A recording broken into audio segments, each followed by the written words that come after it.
About 15 years ago, I decided to be a carpenter. To get a job, you usually had to tell the boss that you knew how to do everything, but I didn't.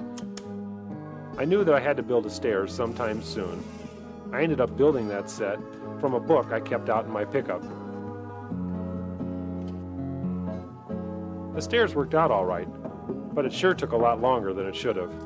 Since then, I've built a lot of stairs, and I've learned a little bit more on each one of them.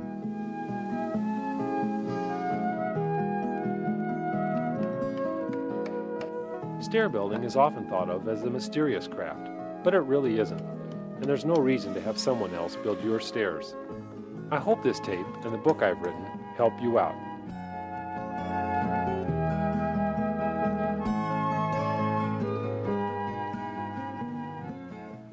Hi, I'm Scott Schuttner, and I'm a home builder and woodworker in Fairbanks, Alaska. And in this tape and book, I want to show you some techniques for building basic stairways. I'm in a friend's shop where I built some mock-ups of interior partition walls. I've used standard construction techniques such as 2x4 pre-cuts, double top plates, and I framed the stairwell with 2x10 floor joists and used 3/4 plywood for the subfloor. Our first stairway will be a straight run. It'll begin down here, ascend up this wall here like this, and butt into that header up there. I want you to pretend that we built a 2x4 partition wall here also, so that our stairway will actually be coming up between two partition walls. We've left this wall out so you can see the construction details better.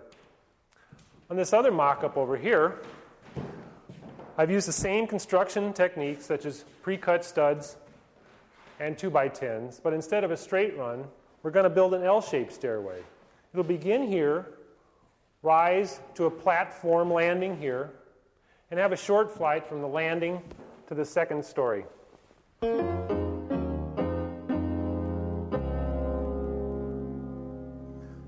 This is a model of our first stairway, and it's a straight run, as I said before.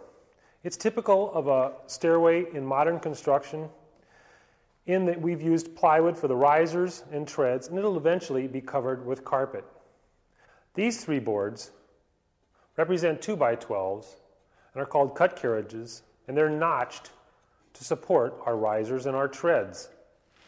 This board over here is called a stringer or a skirt board, and we are going to butt our treads and risers into this board. There's also some other construction details, such as how we attach the carriages at the top and at the bottom, which I'll show you as we get to the full-scale stairway. When I first started building stairways, I spent a lot of time poring over books and charts trying to figure out how to cut these notches in the carriages. But after many years, I've realized that there's only one or two critical measurements we need in order to make all these calculations. The first and most important is the vertical distance from finished floor to finished floor, and this is known as the total rise.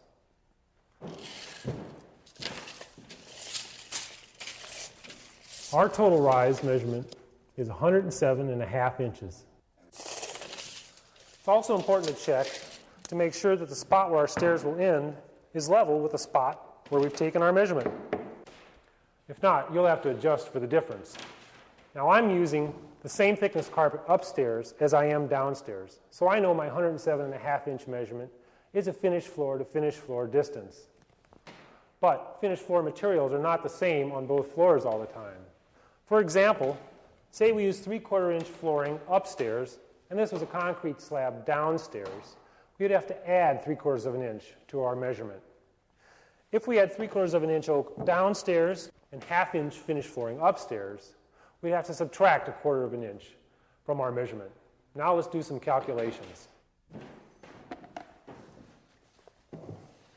I've written down our 107.5 inch measurement here. I know that in a house with a 9-foot measurement from floor to floor, we'll normally have 14 risers. You'll note on our model that I start with a riser and end with a riser. So if I have 14 risers, I'll have 13 treads.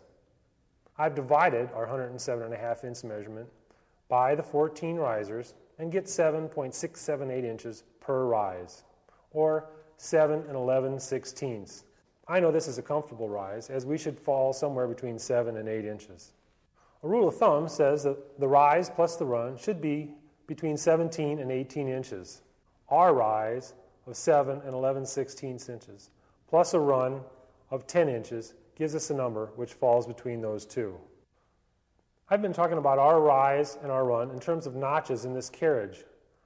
But if our risers are all the same thickness, our run of 10 inches should be the same when measured from the front of this riser to the front of this riser. In addition to this run of 10 inches, we have an overhang here called a nosing of 1 1/8 inches, which is measured from the front of this riser to the edge of this tread. So our run of 10 inches plus a nosing of 1 1/8 gives us a total tread width of 11 1/8 inches. That's how I calculate for a typical straight run of stairs. You can use these calculations for a short flight or an even longer flight of stairs, long as we stay within a comfortable rise and run. There's more about that in the book. Now, let's lay out some carriages.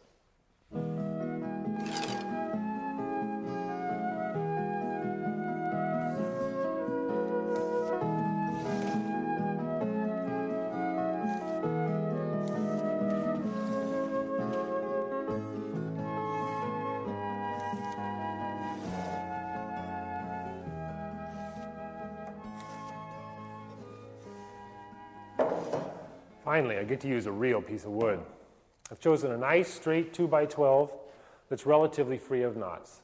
This is a piece of Doug fir, which is one of the strongest framing lumbers we have available locally. Another reason for using a 2x12 is so that I can keep at least 3.5 inches between the point of our notch and the edge of our board. I've set these stair buttons for our calculated rise and run. These stair buttons are great because they'll keep all the triangles the same as I move down the board. If you don't have a set of stair buttons, you can use a 1x4 clamped to the back of your framing square, and that'll work just as well. Since our framing lumber has rounded edges, it's important that these lines intersect the correct point on our framing square, because even a 32nd of an inch error in each notch could equal a 1/2 inch error in the overall length. Now I'll lay out the rest of my notches. Before I show you how to mark the bottom and top of the carriage, let me show you a method that will reassure you that your layout has come out at the right length at the bottom. This method will also help you determine the length of lumber you'll need when buying your carriage material. Remember the old Pythagorean theorem, a squared plus b squared equals c squared?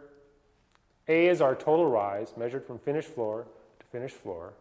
B is the total run. That's just the sum of our individual runs of our treads. C is the hypotenuse. This length will give us a way to check our layout from this point to this point. Knowing this length, I can buy my carriage lumber. I always like to buy a foot or so extra on each end in case I have to cut off any splits. Also knowing this length gives me another method for laying out my carriage. I can take this number, divide by 14, the number of my triangles, transfer that length to a pair of dividers, and lay out on the edge of my real 2x12 these points where the triangles intersect the edge of the board. You may have to adjust this dimension a couple times so that you come out at the right spot at the very end. Then I go back with my framing square and draw my lines through those points.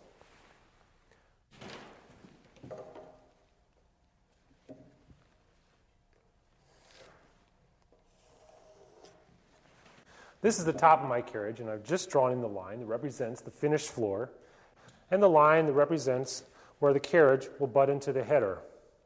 I need to subtract 3/4 of an inch for a hanger board, which will be the means of attaching our carriage to the header.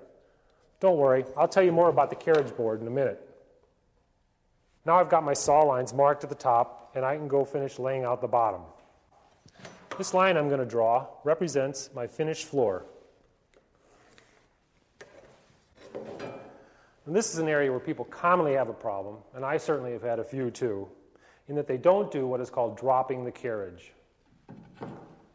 This is a piece of plywood that's the same thickness as I'm going to use for my treads, 1 1/8 inches. You can see when I position this, as if it were a real tread, that the distance from our finished floor line to the top of our tread is greater than our calculated rise. To solve this, I'm going to shorten the height of the first riser by removing the thickness of this tread from the bottom of the carriage. This is now our new finished floor line. And now our bottom riser is the correct height. Dropping the carriage also lowers the top to the correct position. One more thing. I like to anchor my carriages to the subfloor. This line represents our finished floor line and is our cut line since we're using carpet on our stairway. If we had planned on using 3/4 inch oak flooring and had adjusted for this in our total rise calculations, I would want to add the thickness of this flooring to the bottom of my carriage. And this new line would represent our subfloor. I'm using a Skill worm drive saw, which is the same saw used for all my framing. Only here I've put on a 40-tooth carbide blade to get a smooth cut. The first cut I make is for the top tread.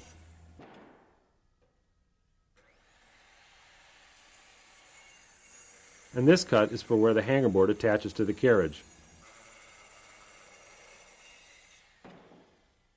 You can see I have to hold up the guard with my thumb because the saw is coming at an angle to the board. Don't be tempted to wedge up the guard because if the saw kicks back you might get cut. This is the cut for the top riser, well on the waist side of the line. And here's the cut for the top tread, also on the waist side of the line. Don't be tempted to let these cuts overlap, as I've seen some carpenters do. They want that chunk to drop out without using a handsaw, but it weakens the carriage.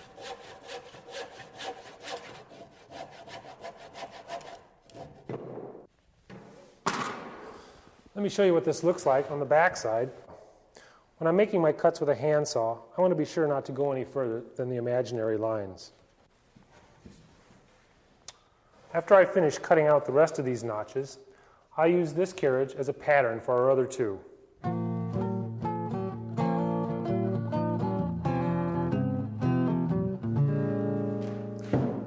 Okay, now I've got all the carriages cut, and I'd like to show you a few more details on the model.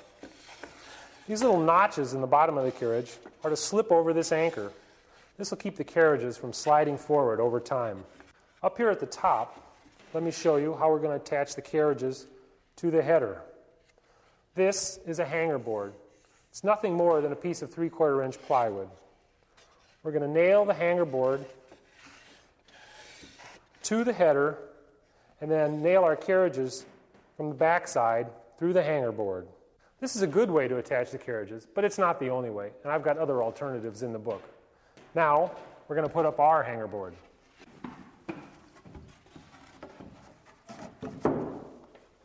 I want this hanger board to be really secure because it holds up all the carriages. For a permanent installation, I'd use 8 or 10 16-penny nails. Now I've nailed down the top of my hanger board, and I want to mark where my carriage goes. I measured down from the top of my finished floor 7 11/16 inch and 1 1/8 inch more to the bottom of the tread. This is the top of my cut carriage.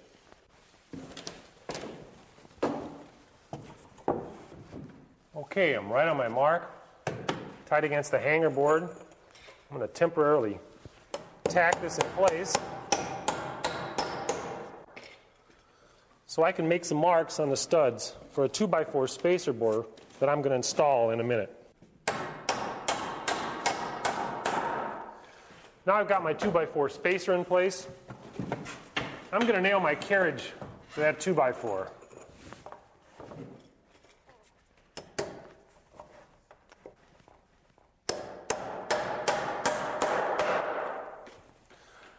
This 2x4 creates a nice space here so I can bring my sheetrock in and my finished skirt board when the time comes.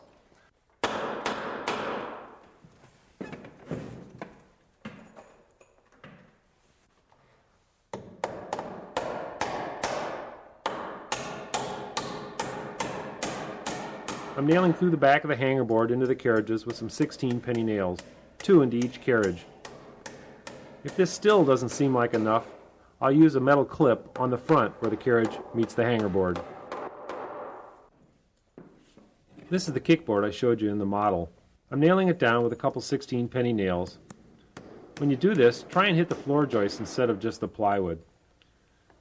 You only see me using 2 nails, but 3 or 4 would be better.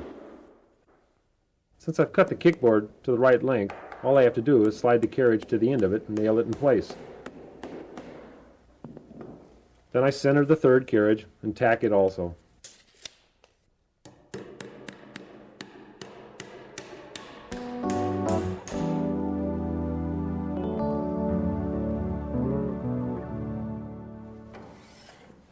Now that I've finished installing the carriages, I'm ready to rip the treads and risers. I set the fence for the width of the tread. I'm using 1 1/8" plywood for these treads, but you could use 3/4 inch stuff. I prefer this though for a sturdier tread.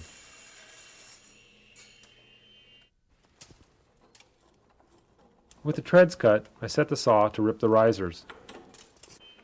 You don't need to use 1 1/8" plywood for the risers. 3/4 will be fine because no one will be walking on them. And it's really helpful to have a second person to catch the cutoffs. I have to do one more thing before installing these treads. I'm going to ease the edge with a 1-inch diameter round over bit.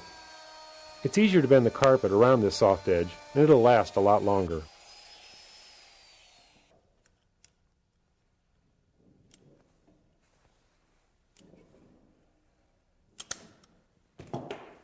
I start with the second riser up. I flush it up with the carriage and tack it in place with a small nail.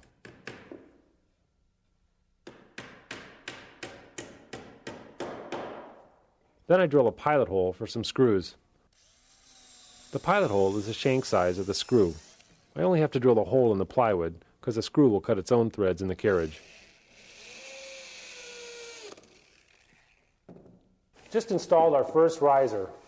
I've installed it in a good bed of construction adhesive. I'd ripped it to our calculated rise of 7 11/16 inch. I've also got a stack of treads which I'd ripped to our calculated run plus the nosing for 11 1/8. My rough stairwell opening is 38.5 inches, and by the time I put my sheetrock and my skirt boards in, I'll have a 36-inch wide stairway. I've cut the treads a little shorter and the risers so they'll fit easily between the skirt boards. If there's any crack later on, it'll be covered when we carpet the stairway. This is the bottom riser. It's shorter than all the others by the thickness of one tread because it sits directly on the floor, whereas this riser has a tread which laps up onto it. Now I'll install this riser, then a tread, and we'll work our way up the stairway.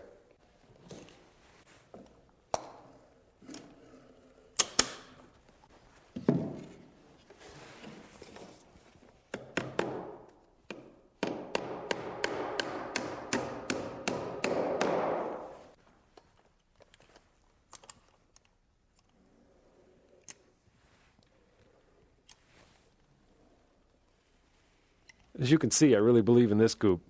I use it everywhere where wood meets wood. It'll really keep the squeaks down in the future.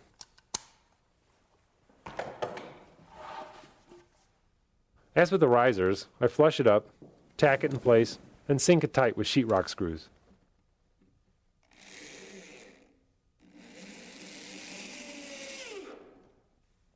Now a couple more screws from the back will turn all these pieces into one solid unit. Now that I've installed about half the treads, I thought I'd pop up here and show you a few things. Our hanger board is going to serve as our last riser since we removed 3/4 inch from our carriage when we cut it. Also, when I installed the subfloor, I left it long. Now I'm going to have to cut it to the right width, 1 1/8 inch. I'll also need to put a little notch here for my skirt board, and I'll show you that when we go back to the model. Before I finish the last of our treads and risers, I want to show you a few alternative ways to finish this side of the stairway. If we didn't have a wall here, and this was an open stairway, we could notch a finish board like this, just the same as our carriage, and hang our treads and risers over, and let the carpet wrap around and butt into that board. We could put up a whole unnotched board like this, just let our treads butt into that.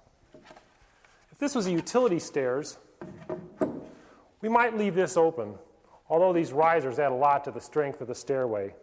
If it was a utility stairs, we might use a 2x12 here, and if it was an exterior stairs, we might use a pair of 2x6s out of cedar or something like that.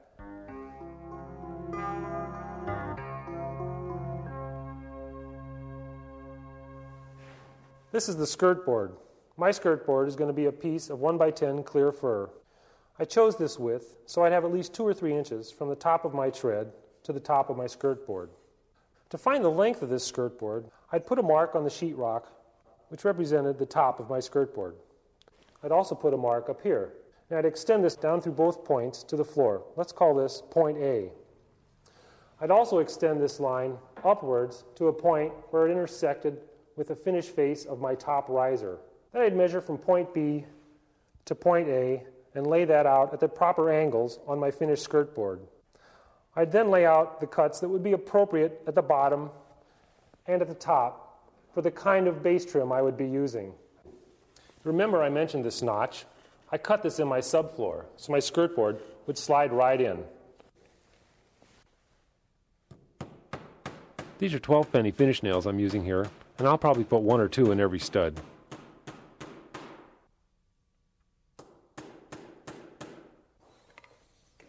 Now I've just finished installing the skirt board. Normally this wall would be sheetrocked entirely, but I've left an area off so I can show you some blocking which I've put in for our handrail. I've installed this blocking so the top of my handrail will be about 30 inches from the top of this tread, even with the face of this riser. Let me show you some of the types of handrails we might use. This is a piece of pine hand railing with a steel bracket, which we attach to the wall like this. This type of railing also comes in oak, and we could use a cast brass bracket for a dressier installation. I often prefer to make my own railing. This is a piece of clear fir, same type of wood as we have in our skirt board. It's a full 1 inch thick, and I've rounded the edges for smoothness. I've attached a spacer block to the back of the railing, so when I mount it on the wall, there'll be room between the sheetrock and the railing for my hand to slide. Now the stairs are ready for the carpet layer.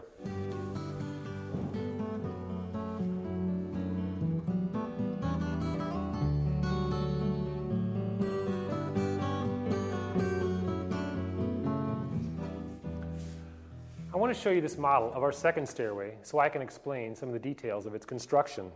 Our finished floor to finished floor height will be the same as in our first stairway, so our calculations of rise and run will also be the same. Now this is an L-shaped stair, and I'll explain in a minute how this landing just takes the place of one of our steps. In this stairway, instead of plywood for our risers and treads, we'll be using oak. We'll have the same cut carriages, but our carriage on this side will be our skirt board. This will be thicker because I'm going to route mortises to house our risers and treads. The finished skirt board on this side will be mitered to receive our risers. Up here, I've attached the carriages with a hanger board, just like in our first stairway. Up at the top here, I've attached our carriages by butting them into the header. I've also notched the carriage so it can rest on this ledger board. This stairway will have a starting newel and a landing newel. It'll have a handrail and a balustrade. Well, the first place to start with an L-shaped stairway is at the landing, so let's go.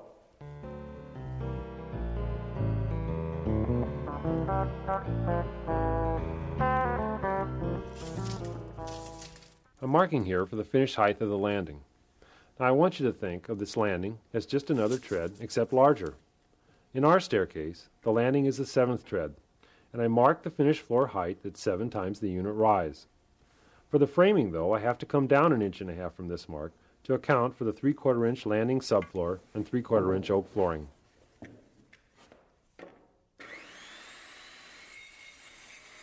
I'm using 2x10s for the framing of the landing. And since I'm working alone here, I'll put this landing up piece by piece.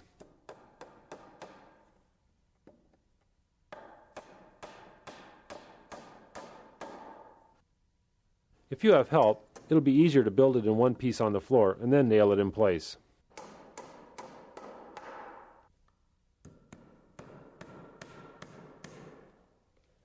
This 2x4 is just a temporary leg to hold up the joist while I nail it off.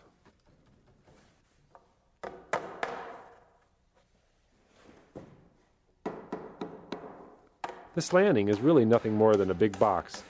You can also see it's not a square but a rectangle, because the carriages of the upper flight rest on one end.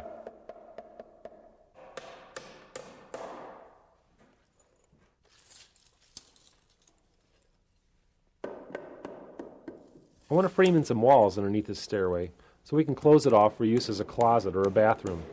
The place to start is with a bottom plate. Once that's in, I can get a post under the landing and remove the temporary leg. This post is just a doubled 2x4. I'll get it plumb and then toenail it in place.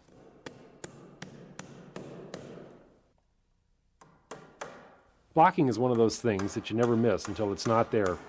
I need blocking for baseboard, sheetrock, and skirt boards.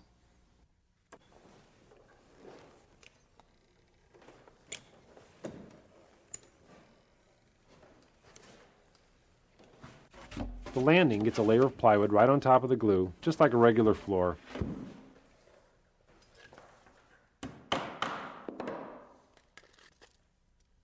I'm pulling my subfloor out 3/4 of an inch so it'll be flush with my hanger board.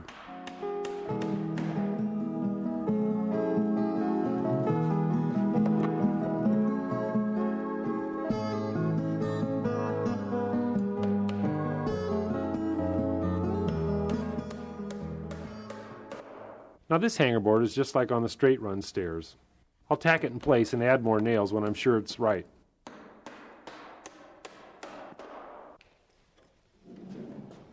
I'm positioning this carriage so that when I add a tread, the top of it will be 1 unit rise down from the top of the finished floor of the landing. You can see that this carriage fits pretty well to the hanger board. If yours doesn't, it may be a good time to double check your calculations. Make sure you haven't forgotten anything, such as dropping the carriage. Another common mistake is to forget your finished floor materials which aren't yet in place. You've allowed for them in your calculations, so don't forget them in your measurements. I'm using a level to find the height of the middle carriage. I could measure down like I did for the first one, but this way I'll be sure they'll both line up.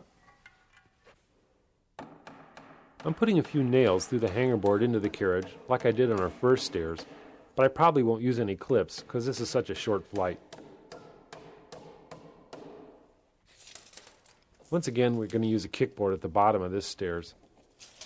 You can see here that I've only got 2 cut carriages for this stairway. That's because the third one against the wall would be the house skirt board, and it'll be mortised to receive our treads and risers. If this was concrete, you'd have to bolt this down. Time now for the upper flight. I slide the top into place and flush the bottom up with the landing. I really prefer to rest the carriages on the landing rather than butting them into it. You can see that again I've left the plywood subfloor long to act as the top tread. I feel this is really important because it ties the carriages to the framing.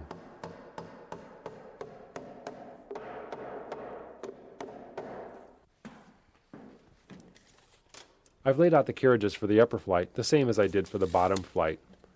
I had to drop them by the thickness of a tread and add for the 3/4 inch finished flooring.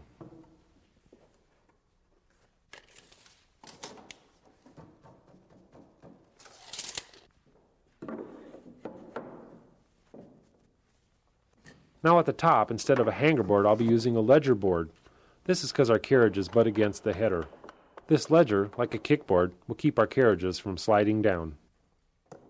The ledger is beveled, so we can sheetrock flush with the carriages. Now I need to do the framing under the stairway to close this off for a closet. First I put in a top plate so I have something to nail my studs to. I've got layout marks on the bottom plate. Instead of putting them on the top plate, I'll just use my level and mark it in place. This area under the stairs is too good to waste. It's a good spot for a half bath or a closet. It also makes for a nice private space used as a library or just shelving.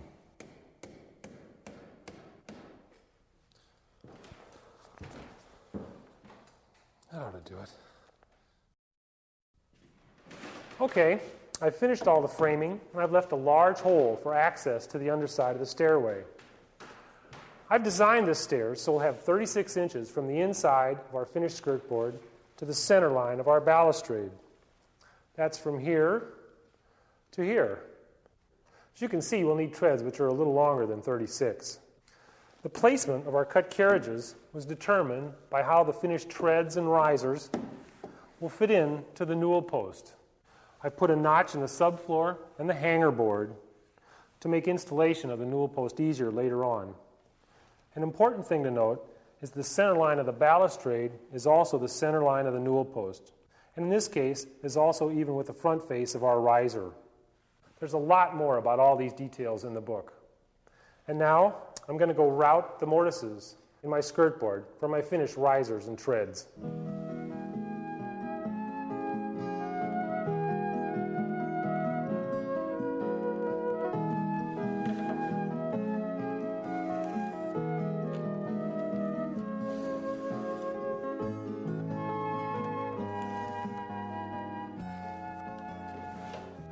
Okay, I've started laying out my house skirt board. This is the one which will be next to the wall.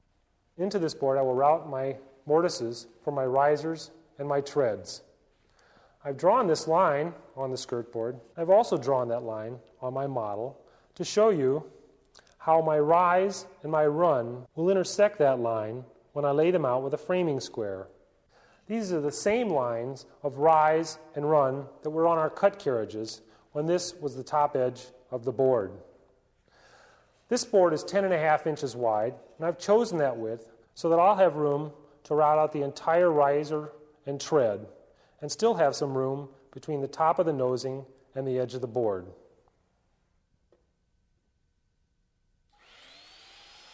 Now in the old days, these mortises would require a lot of chisel work, but I'm sure glad I have a router.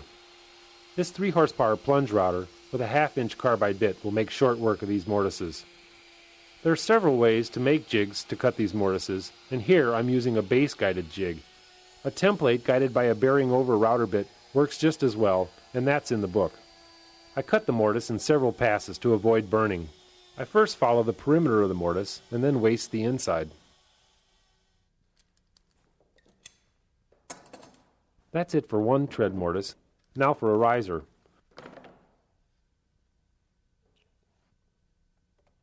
Now normally I wouldn't switch back and forth between jigs.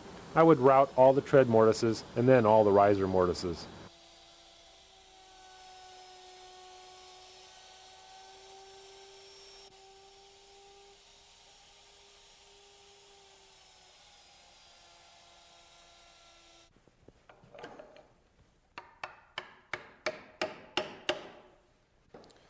I've put these scrap pieces in here to test the fit of my mortise.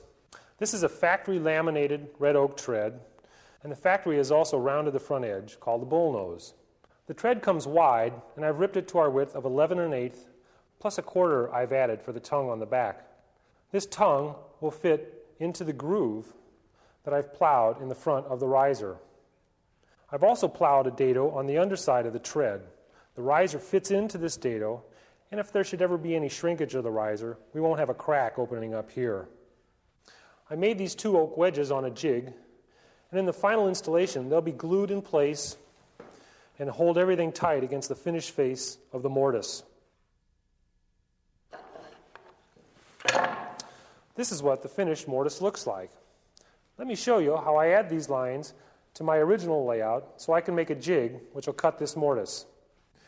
You remember I drew the original lines, run of 10, rise, and 7/11/16 with my framing square. Now how these lines intersected my baseline. I then took a piece of riser material, put it in its correct position, and marked its face on this board. I also did the same with a piece of tread, placed it in its proper position, and marked its face. I then took the wedges, put them in their right place, and marked their profiles.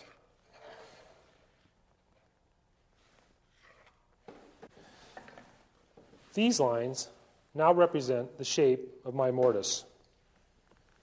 Let me show you how the jig fits. I adjusted the distance from the outside of my mortise to the jig to fit my router. So all I have to do is run my router around the outside edges of this jig, and I'll have my mortise cut. Here's the jig for the riser. There's plans for these jigs in the book. I've made this one to fit my router base, but you'll have to adjust this to fit yours. Be sure to try these out on a piece of scrap, because this oak's expensive. Now I'll clamp this down and finish routing my mortises. Now I have to get rid of all those pencil lines I've made, and I do this with a belt sander. It's a lot easier to sand all those marks off before you get the treads and risers in the way.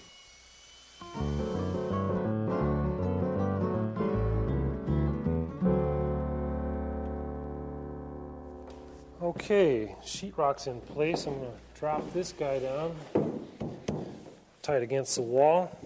I'm going to check in a few spots to make sure that this skirt board is going to work.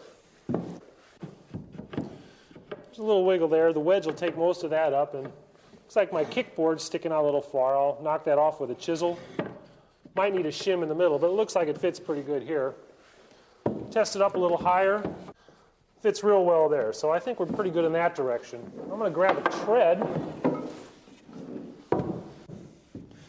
Skirt board's a little high here. Let's try up here.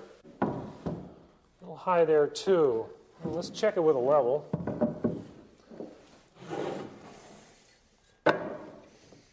Yeah, skirt needs to come up, the tread needs to come up just a little. Now I have a little gap under my tread, between the tread and this carriage. Maybe I'll stick a little shim under there to bring the center carriage up.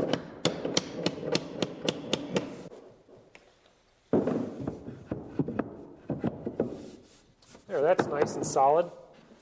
Now I'll screw the skirt board tight to the wall and lay out and cut my mitered skirt board.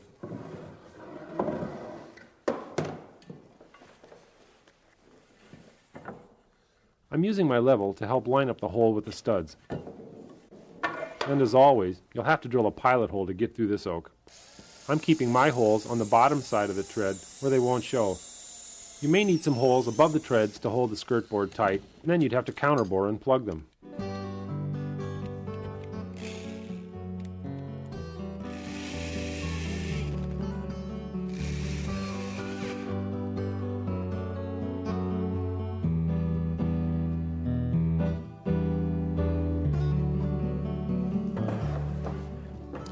Back to the model again so I can show you a few things about how we're going to lay out this skirt board. I've drawn a baseline on this model, much like I did on our other skirt board. And through it, I've drawn my rise and my run. There's a little overhang from the rise line to the edge of the skirt board. This is so I can cut the miter. This will mate with the miter on my riser for a nice clean corner with no end grain. Let me show you how this works on this real board. This is our baseline. And this dimension is important only so that our layout doesn't come off the edge of the board. I've laid out my rise and my run intersecting the baseline, and now I'm going to take a piece of riser and lay out the area that will be mitered. Put it in place. Now I'll cut out the waist with a skill saw and saw the miter with a hand saw. As you can see, I've clamped the skirt board in place on this sawhorse, so I'll be sawing at waist height instead of on my knees.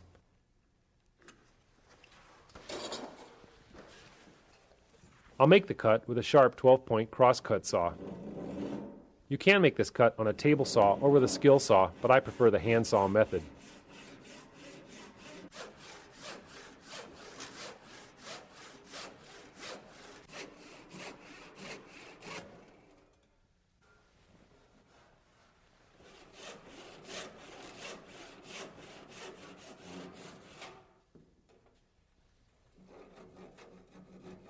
The bottom riser gets cut all the way through, but I have to complete the next riser with a seat cut.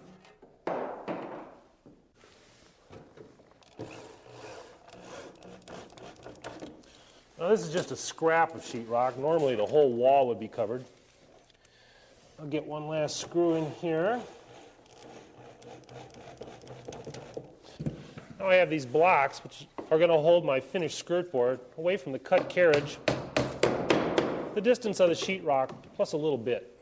I'm going to put 2 or 3 of these blocks along this carriage.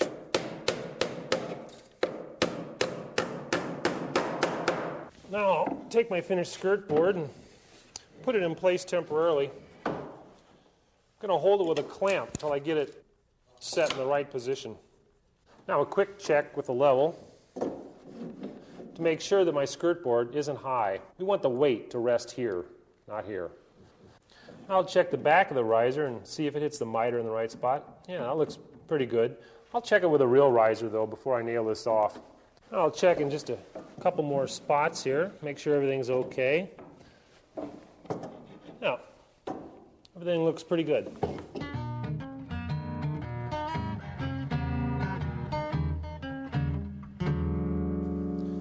I've already cut this into the riser square. I'm going to put it into the mortise there and bring this front face of the skirt board out to the front of my riser. Now I'll go to the table saw and cut that 45. Got the first riser mitered. Fits tight here. Looks like it fits real well out here too.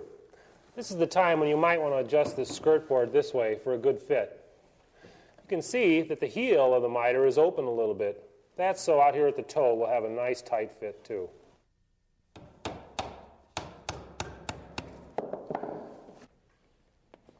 I'm using a nail here for a drill bit, which works really well because it's just the right size.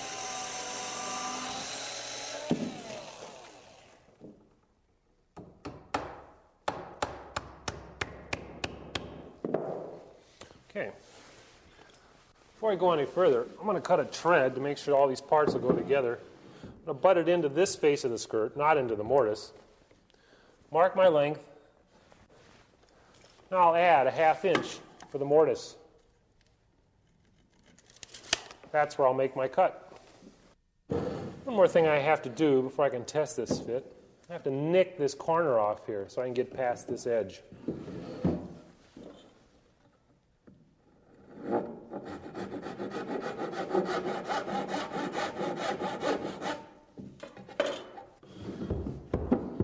It takes a little bit of fiddling to get it in there. Yeah, that fits great there. Okay, I'll fit this riser to this tread. There's my little nicked off corner again. I'll drop this thing into place as a unit. Yeah, when it's wedged, it'll be just right. Let's push the front into place. It doesn't seem to want to go. It must be hitting something in the back. It's loose here. It's hitting this carriage back here. Maybe something's out of square. Yep. We'll have to cut a little bit off with a chisel here to square this carriage up. Little adjustments like this are common. We'll probably have to do a little shimming and cutting on each step to make it work.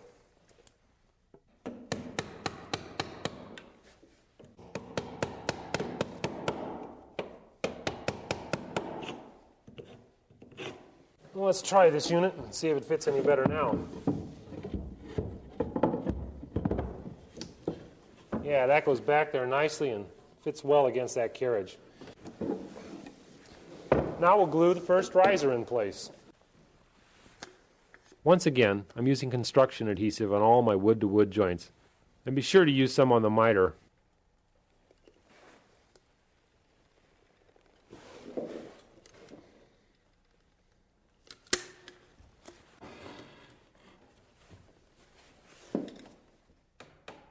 The nails I'm using here are 6-pennies in pre-drilled holes. I need to wedge this bottom riser into place, and I'm using yellow glue here. Now this is a tough one to wedge because you can't hammer from below.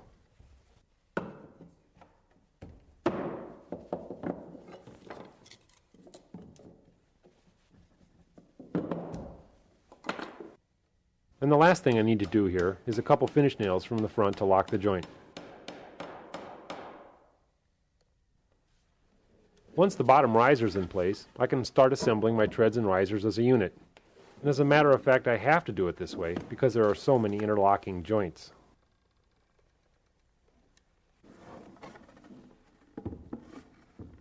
Now it'll take a bit of wiggling to get this unit in place, but don't take too long or the yellow glue will start to set up.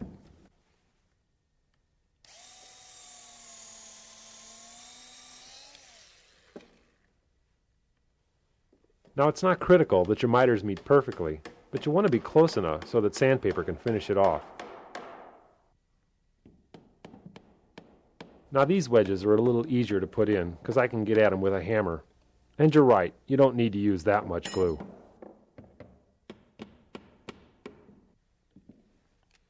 The next thing to do is to fasten down the tread.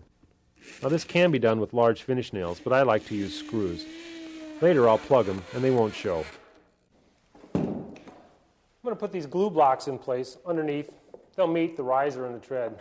You can't follow me under there, but I'll show you when we get a little higher.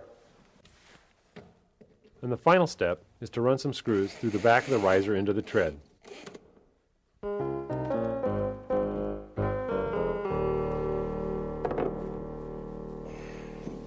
Now 1 down, 11 to go.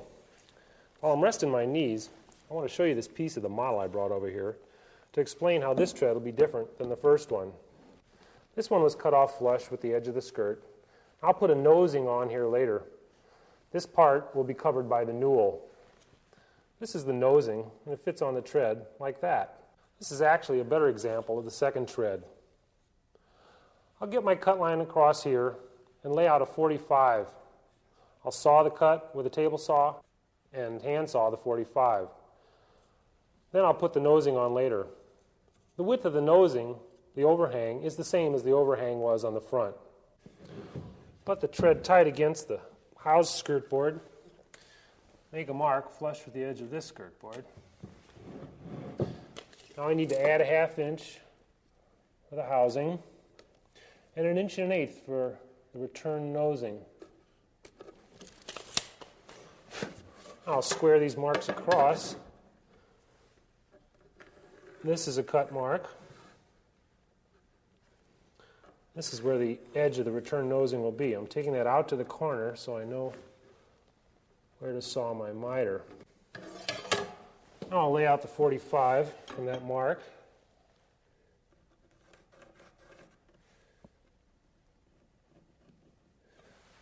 Saw this with a table saw, and this with a hand saw.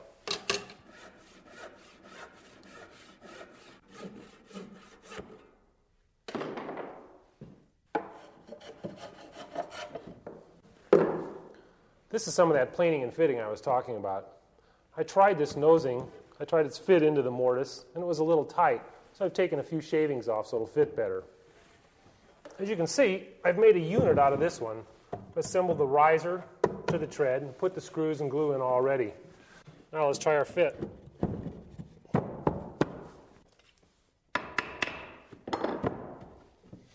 Yeah, that's real good. It fits over here too. Now I'll take it out and glue it in place.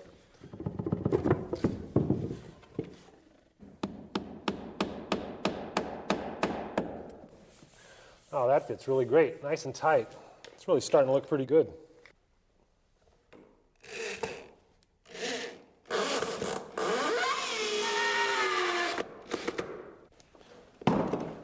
Takes care of number 2.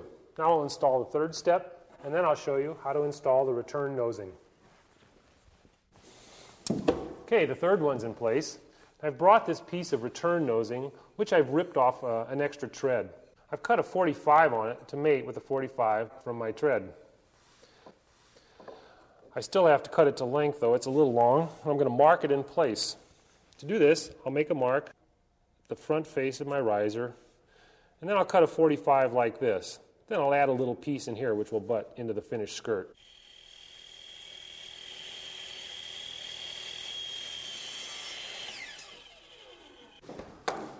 Now that I've got it cut to length, I'm going to use a little glue to help hold it on. I'm using construction adhesive instead of yellow glue because this is a piece of cross-grain construction, and as this tread moves, it would break the glue bond if we were using yellow glue.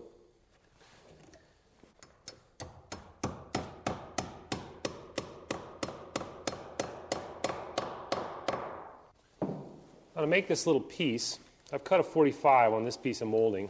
I'm going to mark its length in place instead of using a tape measure. Now, when I cut this square, the little piece will fit. I'm going to use yellow glue instead of construction adhesive on this little piece because I have a pretty nice fit.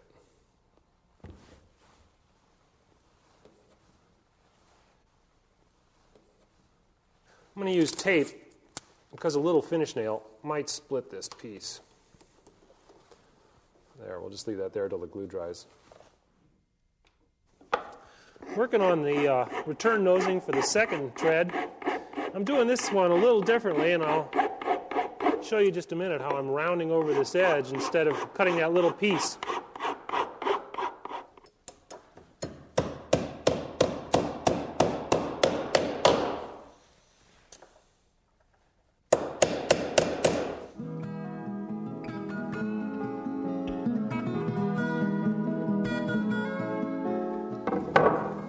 On the first half of the stairway, I use pretty traditional methods for stair building.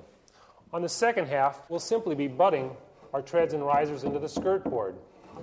I've added a third carriage for support since we won't be routing mortises. Also, in this method, you might use a thinner skirt board. I've also put a spacer in here to pull this carriage away from the skirt board. And I've screwed this carriage tightly to the skirt board so we won't have any cracks opening at our butt joint later on. Let me show you how we scribe these risers now. As you can see, we have a gap at the bottom, but we're tight at the top. I'm just going to take my pencil, holding it tight against the skirt board, draw a line from top to bottom. Now when I cut that line, we should have a good tight fit. First thing I'm going to do is check this line I've scribed for square, and it's not square. If it were, I could make this cut without any adjustments.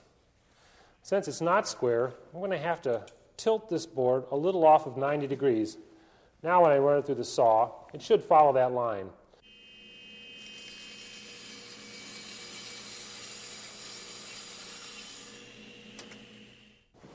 Let's try its fit. Oh, that looks great. Now I can mark the length and cut this miter.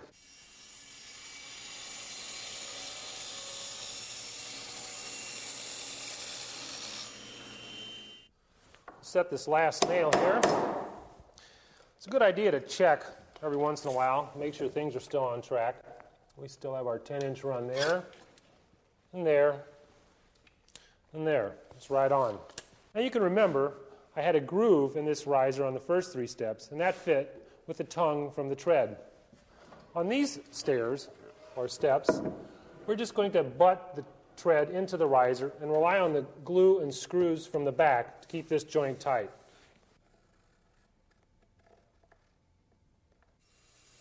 First I'll cut my tread to length, then I'll plow my dado.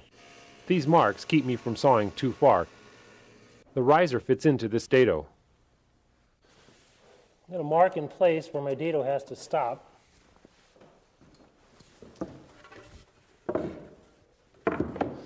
And I'm going to chisel out what I couldn't do on the table saw.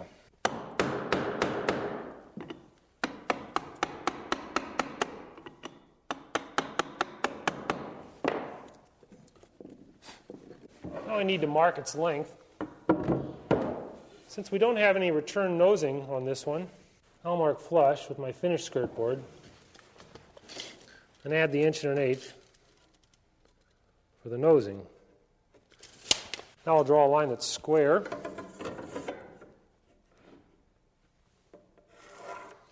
This is where I'll cut with my table saw. After it's cut, I need to route the end of the tread to the same profile that's on the front.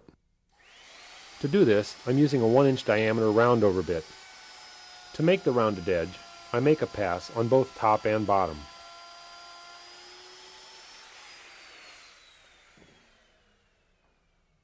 Now a belt sander will make short work out of any burn marks on end grain. And a few strokes with a sanding block will finish it off. Now even though there's no tongue and groove joint here, I still need to use glue. And of course I wipe it all over the place if I don't know what else to do with it. I slip the tread over the riser, and then I have to secure it in place. I use 2.5-inch sheetrock screws at both ends because I don't have a wedged mortise to hold it in place.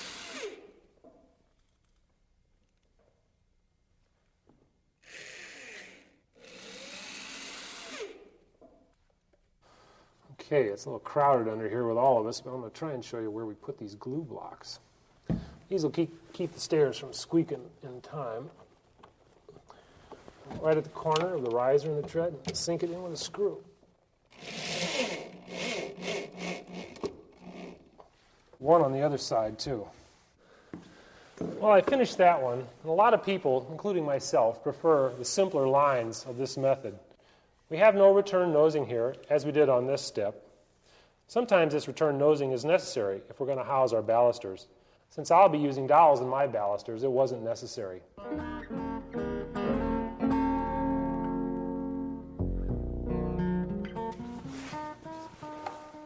Well, I've installed all but the last tread and riser, and I need the landing newel in place before I can do those. I thought it might make more sense to come down and take a look at this newel first, though. As you can see, I've cut a notch in the bottom of this newel and also a notch in the corner of this tread. This way, the newel will fit over this corner and make for a really sturdy installation. Whenever possible, I like to let the newel through the subfloor down into the floor framing. This will help make an extra sturdy installation. Of course, the size of these notches will have to be made for your stairway, but just remember the center line of the balustrade must line up with the center line of the newel, and here that is centered over the skirt board. I've made this newel post by gluing two boards together. That should help keep it from twisting in the future. I've chamfered all the corners and also put a bevel up here at the top.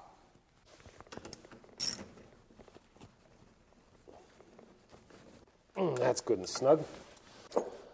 Now, I've made the counter bores straight so my plugs will still fit, but I'm putting the lag bolt in at an angle so I can catch some of the wood inside the carriage. That will give those threads something to bite into. There, that's tight. That's close enough, and side looks pretty good too. Solid. Well, I've beveled the top and chamfered the edges of this post, just like on the other one. I've also put a piece of sheetrock in place. Now these notches may look complicated, but I believe if you take it one notch at a time and do your layout in place, you won't have any problems. I'm going to slide this over into its final position. You can see the center line of our newel post has lined up with the center of our skirt board. The same is true on this side. Now, if I was putting this finished skirt board in, I'd also have to mortise a housing for it. I don't have to put my lags in from the front on this post. I've already drilled my holes. All I have to do is install them from the back, and then I can finish the tread and the riser.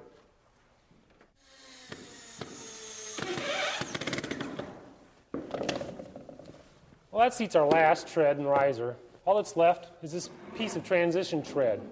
It's full thickness in the front, and I've cut it down to 3/4 of an inch in the back. I've put a groove in it to mate with the tongue from the flooring. It goes in place just like a regular tread.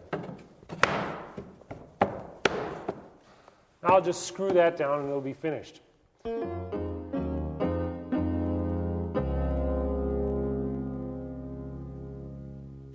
Well, we're done with the risers and treads. The newel posts are in place, and all we have to do is bridge the two. I've got a piece of hand railing here that we're going to use. I've cut a little profile of this hand railing where my fingers are going to slide. I've made those round grooves with this cove bit in my router table. I've also plowed a groove in the bottom of the handrail to accept the tops of the balusters.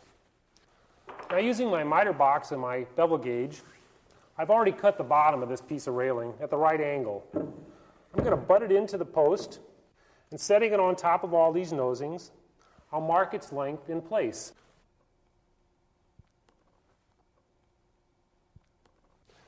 Now, if our newels are plumb, this railing should fit in its correct position.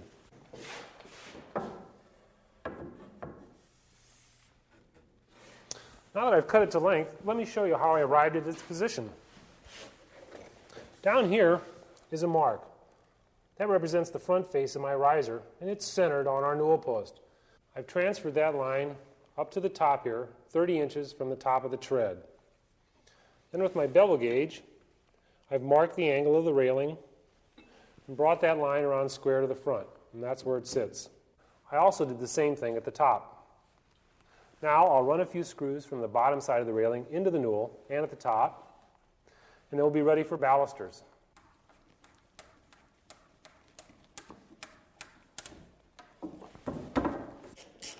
A lot of guys use rail bolts for this connection, but if you don't have one, these lags work pretty well.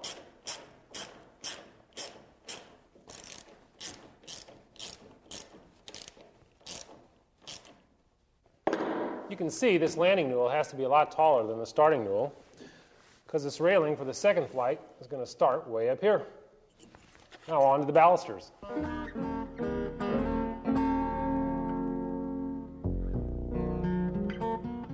Okay, I put a little dab of glue in the hole where the dowel goes. Another dab of glue on the top where the cut is. Now, Squeeze that down into its place. Drill a couple holes where the nails go.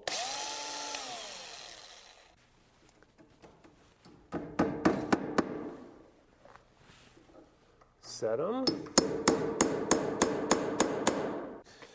Now, before I put this last piece of nosing in place, I'd like to show you what its traditional use was. I've dovetailed the bottom of this baluster, and traditionally the tread was notched to receive this dovetail. Then the nosing covered the notch and the dovetail. Nowadays the nosing is more decorative than functional. It's pretty common these days to put a dowel in the end of our balusters. Then we drill a hole in the tread and the dowel seats in the hole. The layout of the balusters is really quite simple. The front face of the first baluster for each tread is even with the riser.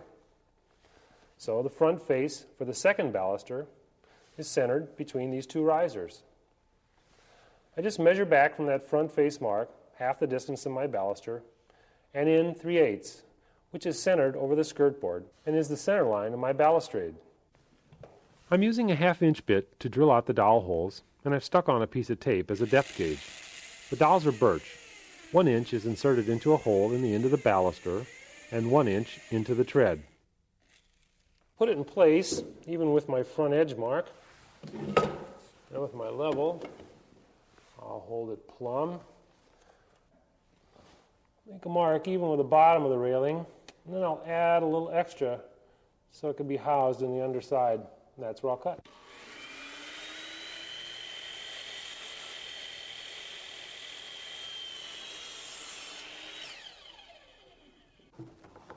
Just right.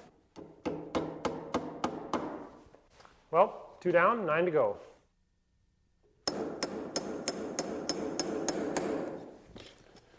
Well, that's the last of the balusters. The only piece left is this little filler block. It's beveled on both ends. Fits between the balusters up in this groove. It'll lock the balusters in place. A couple finish nails to hold it. You might want to note that we have 2 different lengths of balusters. The pair for each step starts at the tread, comes up, but the back one has to go further to meet the railing. The chamfers are also a different length. They start at the bottom, even with the next step up, and rise. The back one is longer. This gives us a nice step motion for the bottom of our chamfers and makes the top chamfers parallel with the railing.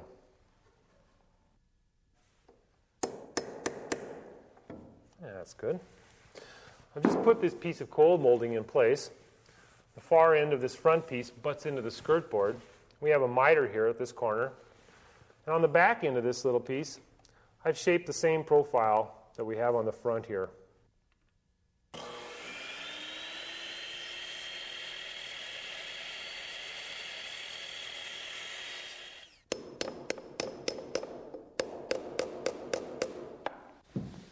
You might remember that I told you to hold this skirt board down so the treads would rest on the carriage. And that leaves a crack here. This cold molding gives us a chance to cover it. After I finish this cold molding, about the only woodworking left to do would be maybe to put a piece of trim here where the skirt board meets the sheetrock. Or maybe a piece of trim here where this skirt board meets the sheetrock. After that, I'll plug the screw holes, fill the nail holes and any cracks I might have left, give it a good finish sanding, and maybe a couple coats of varnish. Now, although you've seen this stairway take an hour or less on this tape, it would take me a week or 2 from start to finish. Now, I know your house will have its own special shaped stairway, and whether you choose the simpler one, like our straight run, or a more complicated one, like this L-shaped one, the principles I've shown you will still work. Don't be afraid to give it a try.